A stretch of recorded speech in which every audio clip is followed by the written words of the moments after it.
Welcome to Luca is a Billionaire, where the only thing I invest in is your answers.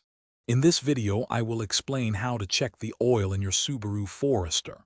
First, park your vehicle on a level surface to ensure an accurate reading. It's best to check the oil when the engine is warm, but allow it to sit for about 5 to 10 minutes after turning it off. This gives the oil time to drain back into the oil pan. Have a clean rag ready. Now open your Forester's hood. You'll easily spot the oil dipstick, usually marked with a bright yellow or orange handle. Carefully pull the dipstick straight out of its tube. Once it's out, use your clean rag or paper towel to thoroughly wipe off all the oil. This ensures you get a precise reading on the next step. With the dipstick completely clean, reinsert it all the way back into its tube until it's fully seated.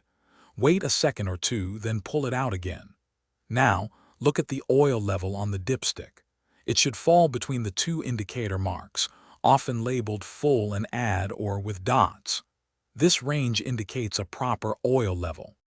If your oil level is below the add mark, it's time to add some oil. Consult your owner's manual for the correct oil type and viscosity for your Subaru Forester. Add a small amount, perhaps 1/4 of a quart at a time, then recheck the level. Be careful not to overfill, as too much oil can be just as harmful as too little. Repeat until the level is correct. Thanks for watching and please subscribe. It's the best investment you'll ever make.